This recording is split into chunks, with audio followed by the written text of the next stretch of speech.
Hey, what's going on guys? Butterbar here. Welcome back to the channel. Welcome back to Apex Legends. In today's video, we are going to be doing a weapons guide over light ammunition weapons. I'm going to give you guys some stats over how much damage you're dealing to the body, how much damage you're dealing to the head, how much damage you're doing overall with a full magazine dump into the enemy, as well as we're going to be going over different weapon recoil so you guys are best prepared when you guys are deciding what guns you actually want to use in Apex Legends, as well as what you guys want towards the final circle. So let's get into it. So let's first off start with the R301. Now the R301 is an updated version to R101 and R201 from the Titanfall series and Titanfall 1 and Titanfall 2, and it's definitely a fan favorite gun from the series. So when you pick up this gun, it's going to feel very familiar, you're going to be used to the recoil, you're going to be used to using it in game, and it's a very fun gun to kind of fall back into the Titanfall universe because of how fan favorite it is. Now with body shots, you're going to be getting 14 damage, headshots, you're going to be getting 28 damage per headshot because of the 2-time multiplier. However, when you are unloading this gun, if you actually are able to accomplish all the rounds out of the magazine, out of the 18-round magazine on target, you're looking at 252 damage to the target. So again, these are shallow magazines. When you pick it up, the very basic stats. It's going to have recoil, it's going to have a shallow magazine. However, if you are able to make this gun work, you're able to unload it on the enemy, you're going to be looking at a lot of damage being put out by this AR. So definitely one of those guns that you really want to look for in the very beginning of the round, or as you're playing through the game. This is one of the guns that are very highly encouraged to actually pick up because of how much damage it does, as well as the firing rate. So definitely look out for the R301 while you're making your way through Apex Legends. Next up, we have one of the many pistols that are in Apex Legends, and again, this is one of the memest guns if you know the Titanfall series. The RE45 or the 45 is one of the most funny guns to use in a game, especially in Titanfall 2 and Titanfall 1. In the multiplayer, it's definitely a fun gun to use. However, in this game, it's man, you got to be skilled in order to be able to be effective with this gun. This is a quick pickup type of gun, in my opinion. If you want to have a gun real quick and you do a gunfight before somebody else gets a gun, the RE45 is one of those guns that you want to pick up. Now, body shots, you're looking at 11 damage. Your headshots, you're looking at only 16. It's not a 2-times multiplayer. It looks like it's about a 1.5, close to 1.5 times when it comes to hitting headshots. However, when you get to a full magazine dump on the enemy, you're looking at about 165 damage. Now, again, as you're watching my gameplay and you're seeing me engage different targets, when I actually go into engage the big target to actually calculate how much damage I'm putting out for a full magazine dump on a target, it definitely has a lot of recoil, and for it being a pistol, that is a very long range for me to engage a target with. So again, RE45, it's one of those guns that you want to pick up early in the match, but you definitely do not want it in your inventory towards the end of the match. This is definitely a gun that you want to use real quick on somebody that before they even get a gun, or just in the very few moments of the game begins. So you want to pick up an RE45, use it to engage targets, and be able to swap to a different gun later on in the match.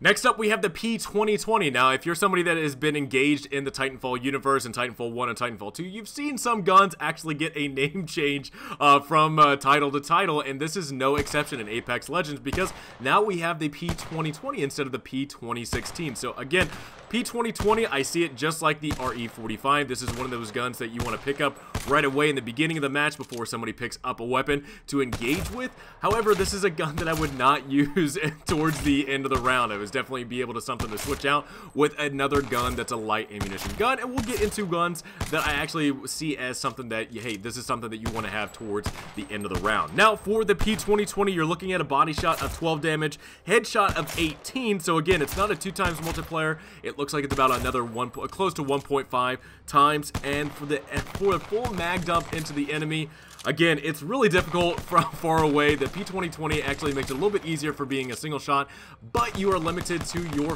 trigger pull. And again, for me, it's kind of hard to do sometimes. So if you're somebody that's a master of that, either on PC or have an Xbox or PlayStation controller, mastering that trigger pull is going to be very effective when using the P2020. And you're looking at about 120 damage for a full mag dump into the target. Now, for the RE45 as well as the P2020, unless the target has doesn't have armor, you're not going to get a kill with this with the full mag dump. You know, if they have no armor, you look like you're going to be able to get a kill. And again, that is why I'm saying for the pistols, besides the wingman, I really do see the pistols as something that you want to use towards the beginning of the round and not the end of a match.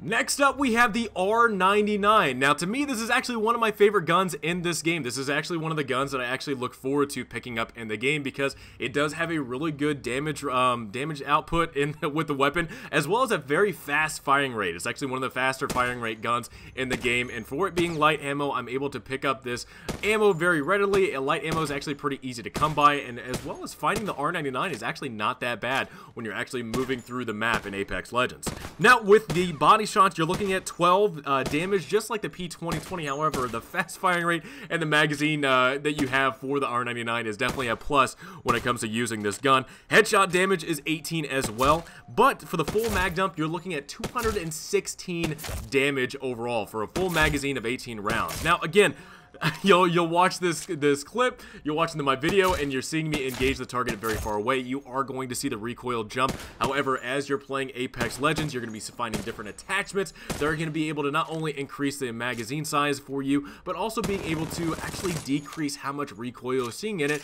so you can actually be able to engage targets from very far away. So, again, it's really great in the very beginning if this is one of the guns that you pick up in the very beginning of the game without any attachments. Actually not that bad, especially if you're able to engage targets without body armor or with body armor. As long as you're able to hit all the rounds out of the 18-round magazine on target, you're pretty much looking at a kill. So again, R99 is definitely one of those guns that I really look forward to picking up, and I definitely see this gun as one of those guns I'm wanting to use towards the end of a match. Next up, we have the Alternator. Now, the Alternator in Apex Legends is definitely not, in my opinion, not the Alternators that we know and love from the Titanfall 2 game. Titanfall 2 game, the Alternator is very powerful, very effective. However, the time to kill is different between Titanfall 2 and Apex Legends, and I understand that. However, in this game, I still don't feel like it is up to the task when it comes to how much damage it can put out, magazine size compared to other, SMGs as well as ARs in the game. I definitely put the R99 above where the Alternator sits at right now in the weapon schemes. Now, with the Alternator, you're getting a body shot of 13 damage, headshot of 19, and with a full mag dump, you're looking at 208 rounds. Now, again, comparing this to the R99, again, you're having a lot more, a lot more ammo in the magazine. I feel like it's a little bit more controllable with the R99, as well as being able to have a faster firing rate. So, comparing the R99 to the Alternator, if you're somebody that loves SMGs, if you're wanting to go for it, I really do not see the Alternator being that gun that you want to use towards the end of the match. I feel like it's just like, almost like the pistols, where if you need a gun, you're going to grab an Alternator just because you need a gun to defend yourself against people that are around you. So again, really, if you're somebody that likes the Alternator, definitely use it. It's definitely a fun gun to use from the memories that I have from the Titanfall series. However, when you are playing in Apex Legends, I don't see the Alternator as a gun that you want to have towards the end of the round. Finally, we have the G7. Now, the G7 is the scouting rifle in Apex Legends, and if you're anybody like me and you played Titanfall 2, you knew exactly how powerful the G2 version was of this rifle, and the G7 in Apex Legends will not disappoint. If you're wanting to use this as something as a sniper rifle or something in between an AR and a sniper rifle, the G7 will not disappoint you by any means whatsoever. It's one of the most powerful guns in the game, and it's the most powerful gun in the light ammo category. Now, you're looking at 30 damage on body shots, 60 damage on headshots, and if you're able to hit all 10 rounds on a target, it's pretty much overkill, but you're doing 300 damage to the target. To me, again, it's just like the P2020. It all depends on how fast you're able to pull the trigger. The G7, if you're somebody on the computer, you're able to pull the trigger pretty quickly. However, you're wanting to make sure that you're able to get rounds on target. I actually had to scoot my character up a little bit on the firing range because the recoil on this thing is extremely bad. Unless you're able to control it, I am definitely not a pro whatsoever when it comes to controlling recoil in this game. So I actually had to scoot up. But if you're able to actually hit all targets in a rapid motion, if you're up close and personal with somebody, you're able to control the recoil. You're doing 300 damage to somebody with all 10 rounds. So you're actually going to see me here in a little bit actually scooting up just because the recoil is really horrible with the G7. However, with the recoil, how much damage it's able to put out, being able to put a scope on it, being able to put a stabilizer on it, G7 is one of those guns that you definitely want. If you're somebody that loves the snipe, if you want it towards the end of the round, I definitely recommend the G7 being that gun that you want towards the end of the match to be able to effectively snipe people from far away distances. And speaking of recoil with the G7, I wanted to leave you guys off with seeing what the recoil is for each gun. Now again, as you play Apex Legends, you're going to be finding different weapon attachments from bigger magazines to being able to find weapon stabilizers, sights, stocks, all these different things are going to be affecting your weapon over time as you're playing the game, whether that be weapon recoil, more ammo that you're able to use. However, when you first pick up these guns, definitely get used to what the recoil pattern is. It's definitely hard to sometimes actually effectively control some of the recoils in this gun. From what I have at least seen on my part of actually testing most of these guns, with the light ammo category, a lot of them actually go up and to the right. There's a few of them that actually go up and to the left, but the majority of them, they do go up and to the right. R301 is definitely one that goes up and to the right. The P2020 actually doesn't really go too far of anywhere. It just maybe goes up slightly into the left.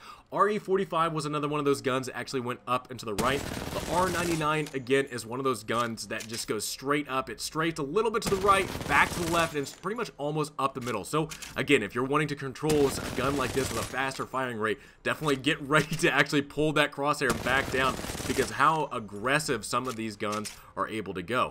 Now, again, with the G2 as well as the Alternator, you are going to be seeing different weapon patterns with this. The Alternator kind of actually goes with the way that the R99 goes with its weapon pattern of being able to go straight up and slightly to the right, slightly to the left, and being able to get back on target. But it's one of those things where you just have to get used to. Some guns in this game radically go left and right, and some of them just go straight up and down. So getting used to them, go into the training ground, actually see what these guns look like, see what these guns feel like when you're going to use them in full auto or trying to get off as many rounds as possible with the single shot guns, and just see what you actually look at when you're using this gun. If you're engaging targets from very far away, if you're hip firing, I actually wanted to show you guys some hip firing that I did in the game, just so you would actually understand, because I know a lot of Titanfall 2 people out there that love playing Titanfall 2, Titanfall 1 are very notorious for shooting from the hip. I'm definitely not one of those guys that shoots from the hip. However, if you're wanting to shoot from the hip, I definitely don't recommend it. This is the game that you would actually want to shoot from down sights. It's definitely one of those games where I'm like, I don't know how effective actually shooting from the hip would be. I don't see it as one of those things that would be very effective. If you want to look down sights, you're going to get more rounds down range, more at the target than actually shooting from the hip. You're actually seeing me miss some of these things, even though my crosshair is somewhere around the target. So again, I hope this video helps you guys out tremendously. There's one thing that I wanted to use with these weapon guides is to be able to help you out. If you're somebody that's new getting into the game and you want to know what the good guns are when it comes to different weapon ammo categories in this game, I hope this video helps you out. I hope you're able to get into the training ground, try these guns out, see what you like, see what you don't like, and when you actually get into the full game where you're actually able to find out what guns you like and what guns you want to have towards the end of the rounds, hopefully this weapon guide helps you out tremendously on being able to deal a lot of damage downrange, as well as having something to use towards the end of the round that gives you the win and very successful games later in the future. So guys, I hope you enjoyed this video. If you guys did, please drop me a like. Let me know down in the comments below what you guys think about these weapon guides. I do look forward to doing heavy shotgun, energy, as well as the Kraber and Mastiff, since those are the legendary weapons that are only found in the crates. But I do look forward to doing more of these, and I would love to know what you guys think about these weapon guides. So again, hope you guys enjoyed this. If you did, drop me a like. Let me in the comments below what you think. Have a great rest of the day, and I will see you guys all next time.